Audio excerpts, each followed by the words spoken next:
भाइयों एवं बहनों नमस्कार आप सभी को।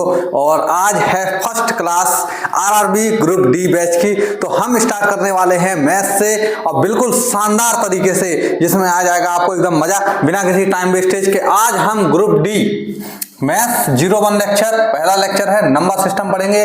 आरआरबी के लिए ये बैच है। और सबसे पहली महत्वपूर्ण बात आपको एक बता दूं कि आज हम जो भी लेक्चर पढ़ने जा रहे हैं इसके अंदर मैथ है, और मैथ का ही तो लेक्चर है, और किस पैटर्न पर चलेंगे इस बारे में बात करने जा रहा हूं। तो हम लोग चलेंगे एनसीईआरटी के पैटर्न पर। तो इसमें से जो हमने ये नंबर सिस्टम लिखे हैं, जैसे जैसे एनसीईआरटी में हम क्लास को लेवल करते हैं, एक के बाद एक बढ़ती है, उसी तरीके से हम इस लेवल को जो है बढ़ाते चलेंगे और पूरा संपूर्ण जो है मैथ को कवर करेंगे।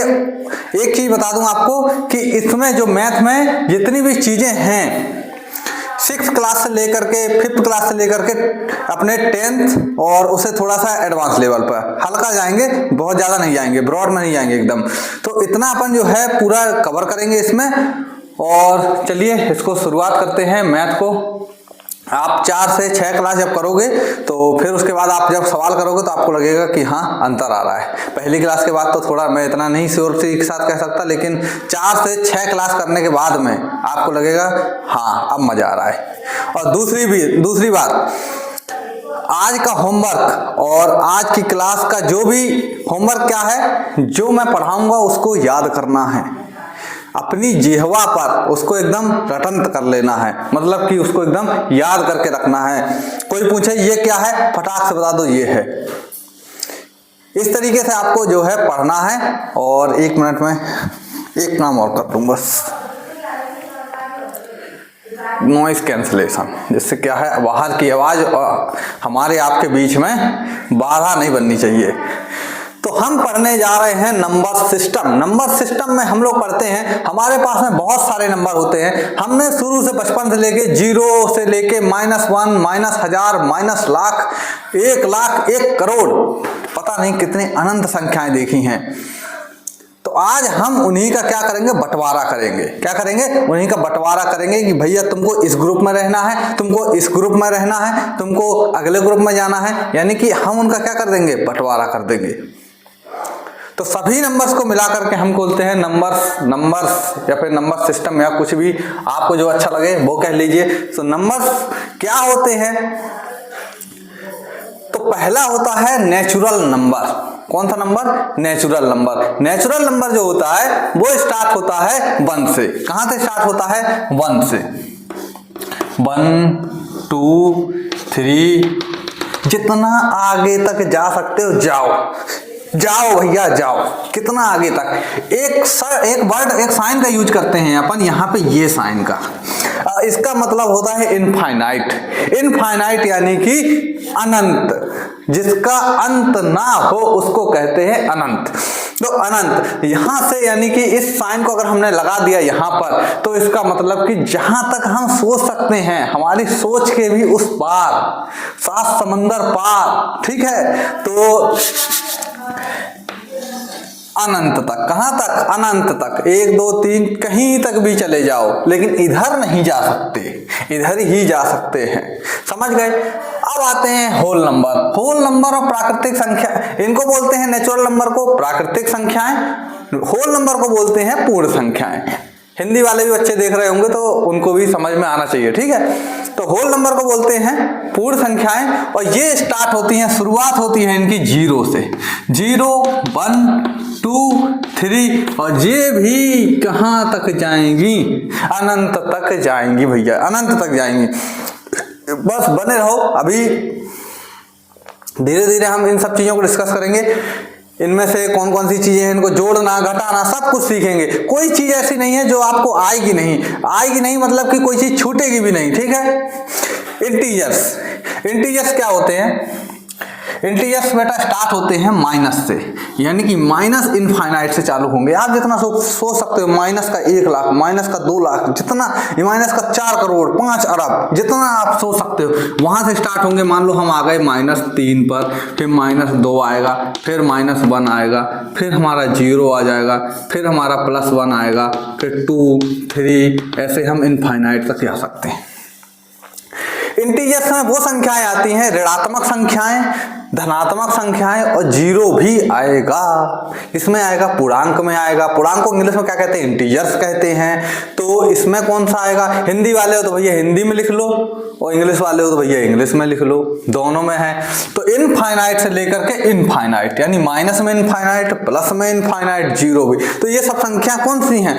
तो इसमें कौन कौन सी संख्याएं आएंगी पूर्णांक में? अपनी पॉजिटिव संख्या, निगेटिव संख्या और जीरो भी, धनात्मक संख्या, ऋणात्मक संख्या और शून्य भी आएगा। ठीक है, अब चलो आगे चलते हैं। ऑड नंबर इसमें आएंगे। ऑड नंबर में ऑड नंबर क्या होते हैं? कई सारे बच्चे तो जानते होंगे ऑड नंबर क्या होते हैं। जो कि 2 से विभाजित ना हो उसको कहते हैं ऑड नंबर। किसको कहते हैं ऑड नंबर? जो कि 2 से विभाजित ना हो। ये कौन कौन सी संख्या होती है? कहां से स्टार्ट होती हैं? 1, 3, 5, 7, यानी कि हम जब उसको 2 से भाग करेंगे तो हमें कुछ ना कुछ नीचे मिलेगा। ठीक है, तो विषम संख्या में आ जाएंगे अपने 1, 3, 5, 7, 9, 11। फिर आप कहीं तक जा सकते हो, कहीं तक। फिर आती है इवन संख्या। इवन कौन सी? इवन नंबर कौन से होते हैं? इवन नंबर होते हैं बेटा जीरो। अब सोचोगे कि जीरो सर जी ने लिख दिया है, जीरो कैसे होता है? इस चीज को भी हम बताएंगे। ठीक है, 2, 4, 6, 8, 10, 12 अनंत तक। कहां तक? अनंत तक, जिसका अंत ना हो, अनंत तक इवन नंबर। बात आती है जीरो की कि ये कैसे है। चलो मैं एक चीज समझाता हूं। यहां पे मान लो 1, 2, 3, 4, 5 लिख दिया मैंने। बेटा ये सम संख्या है, ये सम संख्या है। 2 असम के बीच में है ना, विषम के संख्या के बीच में है ना सम। 2 विषम संख्याओं के बीच में है ना सम। अब यहां पर देखो -1, 0, +1। बेटा ये कौन सी संख्या है? क्या ये विषम संख्या है? हाँ मास्टर जी विषम संख्या है। तो फिर ये सम संख्या क्यों नहीं होगी? 2 विषम के बीच में एक सम संख्या होती। ये वाला रूल फॉलो कर रही है? कर रही है। चलो अब और समझते हैं। बेटा इसके गुणनखंड करो। किसके? जीरो के। जीरो को, जीरो बराबर हम 2 गुणे जीरो लिख सकते हैं। लिख सकते हैं, क्यों नहीं लिख सकते? देखो 2 गुणे जीरो, जीरो आ रहा है। अब देखो इसके दोनों गुणनखंड में 2 आ रहा है। क्यों नहीं होगी भैया? क्यों नहीं होगी? जीरो सम संख्या। तो सबसे छोटी सम संख्या कौन सी होती है? जीरो होती है। कौन सी होती है? जीरो होती है। तो अब यहां से हमारा ये जो टॉपिक है ये क्लियर हुआ। अब इसके बाद में अब और चलते हैं आगे। हाँ, एक चीज और बच्चे कह रहे होंगे कि जो 2 है, हम इसको 2 से डिवाइड करते हैं 4 को। जैसे 4 को हम 2 से डिवाइड करेंगे तो 2 दूनी 4। नीचे कुछ बचा? नहीं बचा। 12 ले लो। 2 से डिवाइड करेंगे किससे? 2 से। 2 छंग 12। कोई नीचे कुछ नहीं बचा। लो भैया कर लो, जीरो को भी कर लो। 2/0 लिख लो, जीरो आ गया भैया, कुछ नहीं बचा। कुछ नहीं बचा, देख लो ये लिखा हुआ है। ठीक है, तो प्राइम नंबर। प्राइम नंबर क्या होते हैं? अभाज्य संख्या। क्या होते हैं प्राइम नंबर? अभाज्य संख्या। अभाज्य संख्या को बोलते हैं प्राइम नंबर। ऐसी संख्याएं जिनके केवल 2 गुणनखंड होंगे, एक वो खुद और एक 1। कौन कौन होंगे?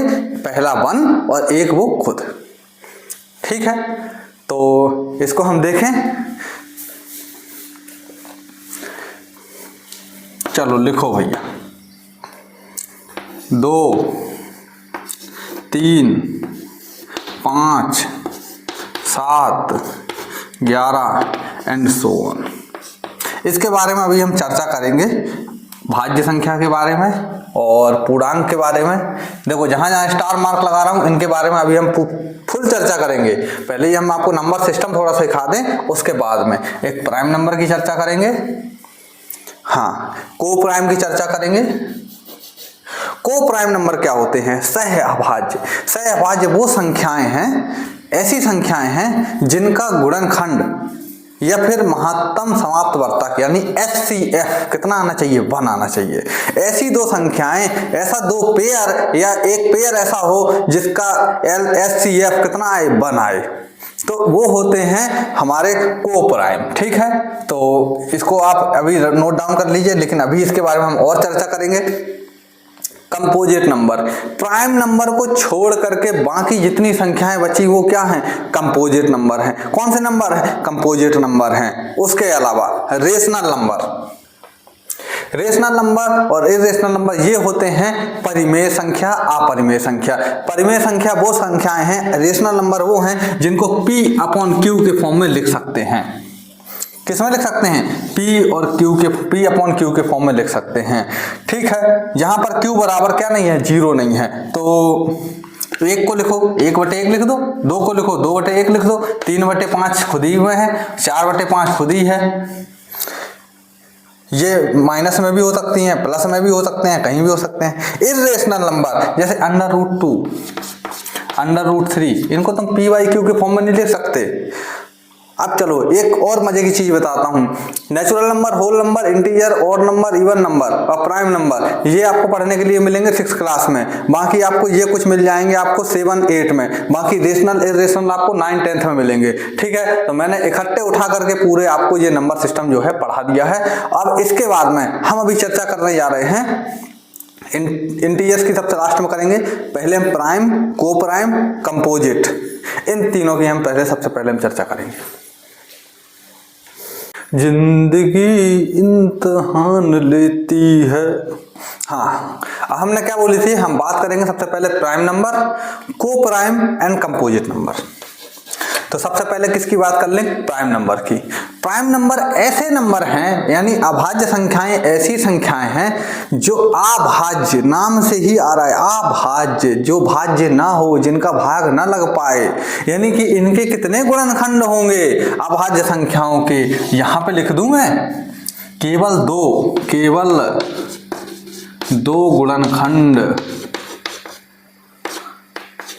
ठीक है, हमारी हिंदी की राइटिंग ज्यादा अच्छी नहीं आती है, तो ओनली 2 फैक्टर। कितने फैक्टर होंगे? Only 2 factor. कौन सी संख्या में? प्राइम नंबर से हैव ओनली 2 फैक्टर। अभाज्य संख्या में केवल 2 गुणनखंड होंगे। तो यहाँ पर हम 1 को कंसीडर नहीं करते हैं। क्या नहीं करते हैं?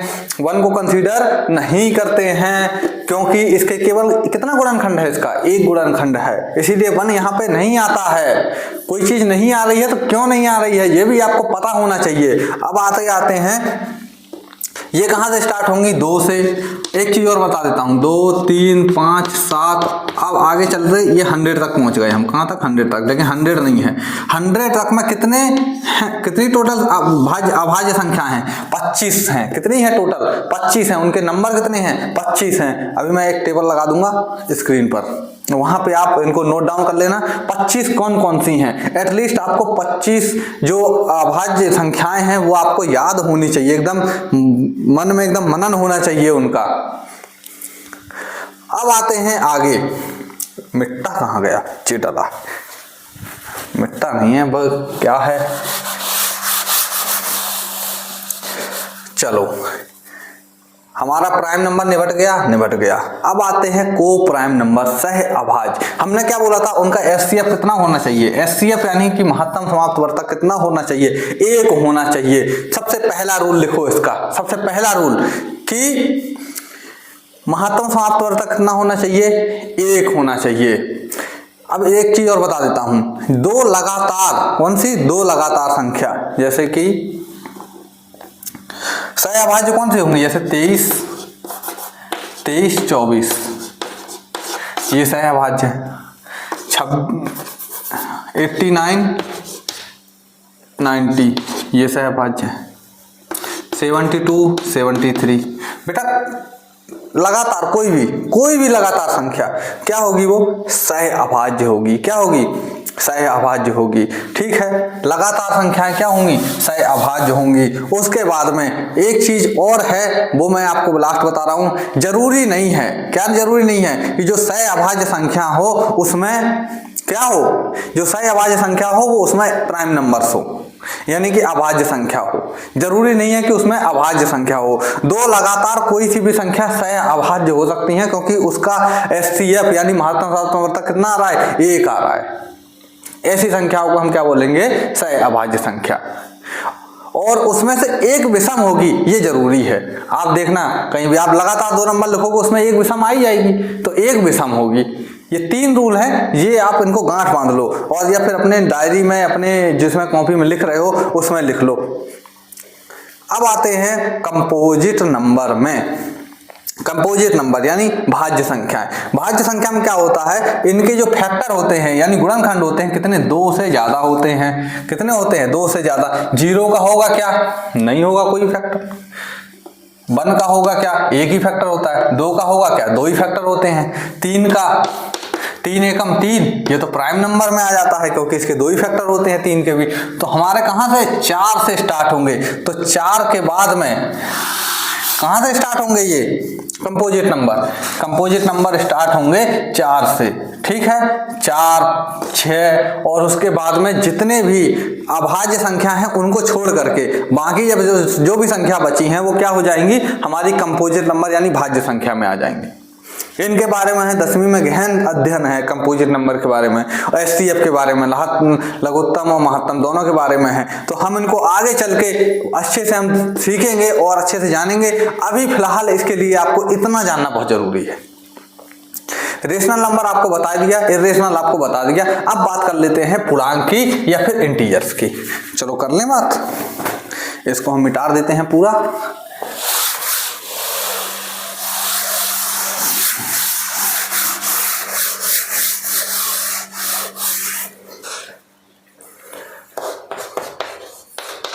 इंटीजर्स, पूर्णांक,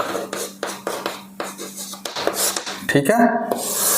हमारे ये पूर्णांक हैं, ये मान लीजिए -10 है। ये हमारी एक संख्या रेखा है। संख्या रेखा जानते हो, जिसमें नंबर्स लिखे होते हैं, उसको बोलते हैं संख्या रेखा। यहाँ पे 0 है, ये 1 2 3 4 5 6 7 8, 1 2 3 4 5 6 7 8 9 10, ठीक है। यहाँ पे देखो -10, -9, -8, -7, -6, -5, -4, -3, -2, -1, फिर 0 1 2 3 4 5 6 7 8 और ले लो 9 ले लो, चलो ठीक है। ये क्या हो गई, माइक चल रहा है, हाँ चल रहा है। ये क्या हो गई, ये संख्या रेखा है। ये क्या है, संख्या रेखा है। हम क्या सीख रहे हैं, ये पूर्णांकों को कैसे जोड़ते घटाते हैं। कई सारे बच्चों को नहीं आता है, वो माइनस की जगह प्लस, प्लस की जगह माइनस, कुछ भी कर देते हैं। क्या कर देते हैं, कुछ भी कर देते हैं। सबसे पहला रूल याद रखिए, पहला रूल, पहला नियम, जितनी बड़ी संख्या होगी माइनस में जितनी बड़ी संख्या होगी उतनी ही छोटी होगी। याद रखिए, माइनस में जितनी बड़ी संख्या होगी वो उतनी ही छोटी होगी। -2 बड़ा है कि -5 बड़ा है, बताओ। -2 बड़ा है कि -5 बड़ा है? माइनस का 2 बड़ा है, ऋणात्मक का 2 बड़ा है। 0 के जितने समीप होगी वो उतनी बड़ी होगी। हमको पता है कि आगे इधर जाएंगे, किधर जाएंगे, आगे इधर है। तो यानी ये क्या हो गया, ये पीछे हो गया। ये कहाँ हो गया, ये पीछे हो गया। तो यानी ये सबसे छोटा है, सबसे छोटा नहीं है, इससे भी छोटा है -11, उससे भी छोटा है -12, उससे भी छोटा है -13। तो जितना, यानी कि -1000 बड़ा है कि -100 बड़ा है, कौन बताएगा? -1000 बड़ा है कि -100 बड़ा है? सब लोग कह रहे होंगे सर जी क्या छोटी छोटी चीजें पढ़ा रहे हो। बेटा आप अगर समझते हो तो ये अच्छी बात है, लेकिन आपके वजह से आप ये सोच रहे हो कि मैं इतना होशियार हूं, मैं इतना टैलेंटेड हूं, हो सकता है और बच्चे ना हों। इसलिए मैं चाहता हूं कि ये छोटी सी छोटी चीज हर एक बच्चे को समझ में आए। इसलिए मैं ये छोटी छोटी चीज जो है हर एक बच्चे को अपना जो कंटेंट है वो डिलीवर करना चाहता हूं। कोई बच्चा छूटना नहीं चाहिए। हर एक बच्चे को हर एक चीज, छोटी से छोटी चीज जो है समझ में आनी चाहिए। तो -1000 बड़ा है कि -100 बड़ा है, बताओ। ये इधर आएगा, आगे साइड आएगा कि ये सबसे ज्यादा पीछे आएगा, ये लास्ट में आएगा, ये उसके पहले ही आ जाएगा, ये बड़ा है। तो माइनस में जितनी बड़ी संख्या होगी उतनी ही ज्यादा छोटी होगी। और यही चीज प्लस अगर लगा दें, यहाँ पे प्लस लगा, यानी प्लस लगाओ या अन्यथा ना लगाओ, संख्या जो रहेगी प्लस में ही रहेगी, ठीक है। तो ये बड़ा है कि ये बड़ा है, अब यहाँ पे ये बड़ा हो गया, माइनस लगा दो अभी तो ये बड़ा हो गया, समझ गए।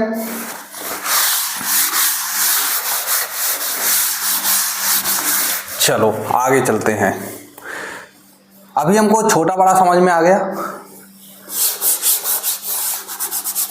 अब हमने बोला कि संख्या रेखा पर आप दिखाओ -7 को, -7 ये रहा, -4 ये रहा, -1 ये रहा। अब आपको दूसरा नियम जो याद रखना है वो ये रखना है, दूसरा नियम लिख लो कॉपी में, याद कर लो, अपने हिसाब से लिख लो कि मैं जो बोल रहा हूँ हिंदी में लिख लो, इंग्लिश में लिख लो, जिसमें आता है उसमें लिख लो कि अगर हम पॉजिटिव संख्या को अगर लेकर के चलेंगे तो हमको इधर साइड जाना है। किधर जाना है? इधर जाना है। किधर जाना है? इधर, पॉजिटिव वालों की ओर जाना है। मैंने बोला कि तुम -7 पे खड़े हो, तुम्हारे पास में -7 है, तो -7 पे खड़े हो, तुम्हारे को -7 में जोड़ना है 5 जोड़ना है। क्या जोड़ना है? प्लस के 5 जोड़ना है, ठीक है। अब मैंने क्या बोला कि यहाँ पे कुछ प्लस लिखो या ना लिखो कोई बात नहीं है, तो यहाँ पे अगर हम ना लिख के इसको हटा भी दे तो कोई दिक्कत नहीं है, अदरवाइज सही लिखने का तरीका यही है, ठीक है। -7 में 5 को क्या करना है? जोड़ना है। हमने बोला भैया कि अगर पॉजिटिव वाले को अगर तुमको चलाना है यानी कि जोड़ना है, तुम एक संख्या पकड़ के खड़े हो जाओ। तुम -7 पकड़ लिया तुमने, यहाँ पे तुम खड़े हो गए, ठीक है। अब तुमने बोला कि +5, मैंने क्या बोला कि अगर धनात्मक संख्या जोड़नी है, पॉजिटिव नंबर, तो तुमको किधर जाना पड़ेगा? पॉजिटिव की ओर जाना पड़ेगा। भले तुम यहाँ पे नेगेटिव में क्यों ना खड़े हो, तो तुम भैया यहाँ से 5 कदम आगे जाओ। देखो 1 कदम, 2 कदम, 3 4 5, 1 2 3 4 5, कहाँ पहुँच गए हम? -2 पर। तो इसका आंसर क्या आ जाएगा बेटा? -2। क्या आ जाएगा? -2। किसी बच्चे ने बोला नहीं सर +5 में -7 जोड़िए। अब मान लो हमने ऐसे लिख दिया +5 में जोड़ेंगे -7। अब बताइए सर ये क्या होगा? चलो भैया देख लो, मैं चौक ले लेना दूसरी हम।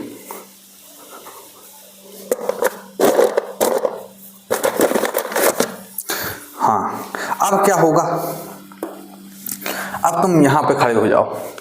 कहां पे? हमने बोला था कि, और तीसरा नियम, माइनस को अगर तुमको अगर चलाना है तो तुम किधर जाओगे? माइनस वाले की ओर जाओगे। कहाँ जाओगे? माइनस वाले की ओर। भले तुम यहाँ पे क्यों ना खड़े हो, यहाँ पे क्यों ना खड़े हो, यहाँ पे क्यों ना खड़े हो, तो तुम उधर को जाओगे।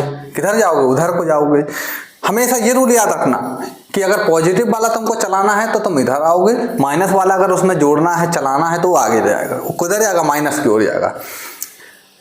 हमने कहा +5 में अब -7 जोड़ो आप, तो बेटा हम +5 यहाँ पे आएगा +5। चलो यहाँ पे खड़े हो जाओ, खड़े हो जाओ, खड़े हो जाओ, यहाँ पे खड़े हो जाओ। अब यहाँ से -7 की ओर जाना है। कहाँ जाना है? -7 की ओर। बेटा हमने क्या बोला? माइनस में अगर चलना है तो हम उधर जाएंगे, माइनस की ओर जाएंगे। चलो चलें 7, 1 2 3 4 5 6 7। कहाँ पहुंच गए हम? अल्टीमेटली हमारा आंसर क्या आएगा? -2 आएगा। अरे वाह सर जी, कमाल कर दिया, क्या क्या कंसेप्ट बता दिया। अब यही काम आपको अपने माइंड में करना है। कहाँ करना है? यही काम आपको अपने माइंड में करना है कि मैं मान लो मैं खड़ा हूं, मैंने बोला कि बेटा जोड़ो, बोलो जोड़ो 2 में से 3 जोड़ो। 2 में से क्या जोड़ो? 3। 2 में 3 जोड़ो। तो तुम यहाँ पे खड़े हो 2 नंबर पे, यहाँ पे से अभी 1 मिनट इसको मिटा दूंगा, फिर मजा आएगा। अब मैंने बोला कि 2 में 3 जोड़ो, तुम 2 पे खड़े हो जाओ। अब ये भी पॉजिटिव है, ये भी पॉजिटिव है। पॉजिटिव के लिए मैंने क्या बताया, किधर जाना है, पॉजिटिव की ओर जाओगे। तो 2 से 3 कदम आगे, 1 2 3 इधर चले गए। अब मैंने बोला कि नहीं, मैं 3 पे खड़ा हो जाता हूँ। 3 पे खड़े हो जाओ, 3 से किधर 2 कदम जाओगे, पॉजिटिव है, ये भी पॉजिटिव है, ये भी पॉजिटिव है, इधर ही जाओगे। तो 1 2 फिर भी 5 पर आ गए। ठीक है, मेरे ख्याल से अभी तक जो है समझ गए होंगे। एक सवाल देता हूं, जल्दी से जल्दी करके उसका आंसर आपको कमेंट बॉक्स में बताना है।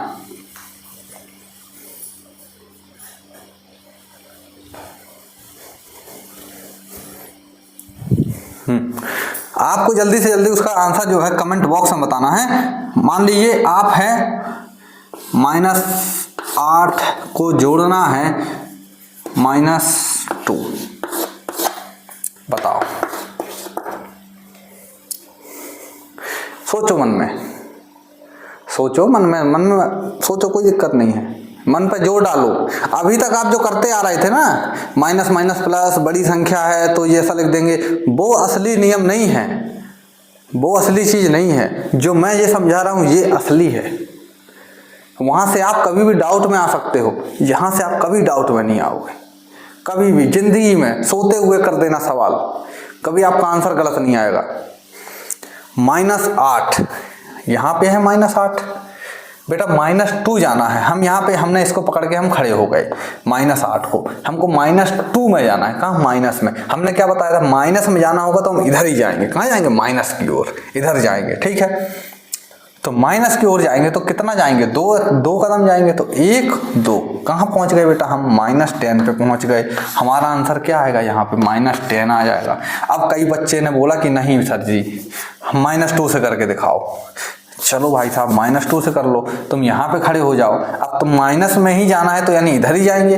अभी ये प्लस होता तो हम इधर चलते, अब ये माइनस है तो हम इधर जाएंगे। तो माइनस है, हम 2 पे खड़े हैं, हम 2 पे खड़े हैं। 8 कदम जाना है माइनस की ओर, 1 2 3 4 5 6 7 8 कदम पहुंच के हम -10 पे पहुंच गए। कहाँ पहुंच गए, -10 पे। तो ये देखो -10 आंसर आ गया। अभी हम इसको हम प्लस कर दें, -8 को हम +8 कर दें। अब हम किधर जाएंगे, अब हम इधर जाएंगे, प्लस की ओर जाएंगे। तो अब देखो यहाँ से 1 2 3 4 5 6 7 8 कहाँ पहुँच गए, हम 6 पे पहुँच गए। तो हमारा आंसर क्या आएगा, +6। क्या आएगा, +6। अगर कंसेप्ट चमक गया हो तो वीडियो को लाइक और शेयर भी कर देना। और अगर मजा नहीं आया हो तो कोई बात नहीं, बहुत सारे टीचर हैं मेरी तरह। ठीक है, ये गरीब रथ बैच में आपका बिल्कुल से ताबड़तोड़ तरीके के साथ चलेंगे और कोई भी कंसेप्ट को मैं छोड़ूंगा नहीं, ये मेरी गारंटी है। ठीक है, एक छोटा से छोटा कंसेप्ट जो है आपके दिलो जहान में बिठा दूंगा कि आपको कभी भी कोई भी क्वेश्चन जो है ना गलत नहीं होना चाहिए। अब आते हैं हम, ये हमने पूर्णांकों को जोड़ना घटाना सीख लिया। अब ये हम अभी छोटी छोटी संख्या से खेल रहे थे, अब अपन खेलेंगे बड़ी बड़ी संख्याओं से आगे चल के। ठीक है, कौन कौन से नियम हैं, कौन से संख्या हमने सीख ली।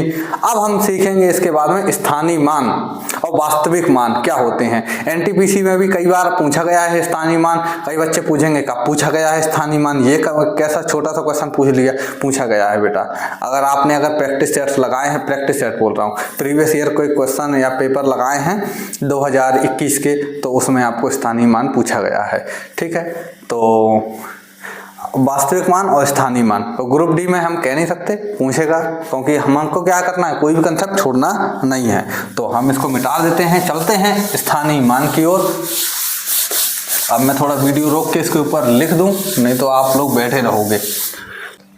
तो बेटा हमने लिख दिया place value, face value. Place value को हिंदी में बोलते हैं स्थानीय मान।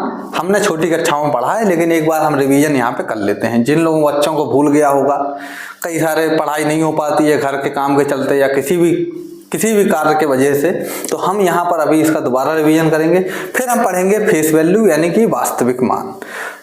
प्लेस वैल्यू, स्थानीय मान। स्थानीय मान क्या होता है, स्थानीय मान जो होता है, जैसे आपके पास एक संख्या है, मान लीजिए 9 8 6 5 7 2 1, ये आपके पास में मान लीजिए एक संख्या है।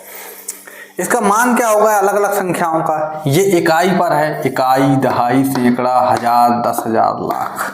ठीक है। अब मान लीजिए हम 7 को मान लेते हैं। किसको मान लेते हैं? 7 को। 7 का अपनी जगह पर उसका मान क्या है? इकाई, दहाई, सैकड़ा। कौन सी जगह पर है? 100th। कौन सी जगह पर है? 100th। यानी कि 100वीं जगह पर है 7। कौन है? 7। यानी कि उसका मान कितना है? 100th कितना है? उसका मान कितना है? 100। उसके बाद में ये संख्या कितनी है? 7। तो 7 और 100 यानी कि उस संख्या का, उसकी जगह का मान और उस संख्या का स्वयं का गुणा, इसी को बोलते हैं हम स्थानीय मान। क्या बोलते हैं? स्थानीय मान। उसके स्थान पर उसका कितना मान है, आपका कितना मान है आपके कुनबे में, यही है आपका स्थानीय मान। ठीक है। तो ऐसे ही ये संख्या का मान कितना है? लगभग 100th। ठीक है। एक लेवल निर्धारित किया गया है उसी के हिसाब से। ठीक है। तो इन संख्याओं का स्थानीय मान ज्यादा होगा इनसे, तो ये अपने कुनबे में ज्यादा है, ऊंचे हैं। तो ऐसे ही इसका कितना है? 700। ऐसे इसका कितना हो जाएगा? इकाई, दहाई, सैकड़ा, हजार, 10,000। वैसे मान कितना है? फिर हम उसका उसी में इंटू कर देंगे तो हमारे पास में स्थानीय मान आ जाएगा। अब यही संख्या हम लिख लेते हैं यहां पर 9865721। हमने बोला वास्तविक, यानी कि रियल, दिख रहा है, जो दिख रहा है, फेस वैल्यू जो हमको दिख रही है, वास्तविक। हमने बोला कि 5 का, किसका? 5 का वास्तविक मान कितना होगा बेटा? 5 ही होगा। 5 ही दिख रहा है, और क्या दिख रहा है? उसके अलावा तो हमें कुछ नहीं दिख रहा। 8 का 8 ही होगा। 7 का 7 ही होगा। अब हमने पूछा कि 2 का फेस वैल्यू कितनी है, यानी कि वास्तविक मान कितना है? 2 है। स्थानीय मान कितना है? 20 है। हमने बोला 5 का फेस वैल्यू यानी वास्तविक मान कितना है? 5 है। हमने बोला 5 का। अब आप ये बताइए कि इसका स्थानीय मान कितना होगा? स्थानीय मान कितना होगा? तो कितना होगा बेटा? 1 2 3 यानी कि 5 1 2 3 ये हो जाएगा स्थानीय मान। मान लो मैंने तुमसे पूछा एक संख्या है x, उसमें भी एक संख्या है, उसका स्थानीय मान है 600। कितना है? 600। उसका आपको वास्तविक मान बताना है। बताइए कितना होगा? कमेंट में लिख दीजिए, लाइव नहीं है तो। कितना होगा? सिंपल सा आंसर है 6 होगा, और कहाँ जाएगा? क्योंकि जो दिखता है वही होता है फेस वैल्यू, वास्तविक मान, और प्लेस वैल्यू, स्थानीय मान जो होता है वो उसकी वैल्यू होती है। ठीक है। अब इसके बाद में हम पढ़ेंगे डिविजिबिलिटी के नियम, जो कि होंगे अपने अगले लेक्चर में। आज के लेक्चर में बस इतना ही। ये छोटा सा लेक्चर आपको बहुत सारी हेल्प करेगा। तो ये अपना पहला लेक्चर था। अब मेरी बात ध्यान से सुनिए। अगर आप यहां तक पहुंच गए हो, इतना आपने झेल लिया है, तो एक बात और, थोड़ा 2 मिनट और झेल लो। आपको क्या करना है? सबसे पहले जाके पूरे नंबर्स को सुबह उठ करके अपने आप ही लिख लो, और सुबह उठ करके उनको फेरना है। उसके बाद में मैं कुछ सवाल दूंगा यहीं पर डिस्क्रिप्शन बॉक्स में। किसमें? डिस्क्रिप्शन में आपको पूरे सवाल मिल जाएंगे इससे रिलेटेड।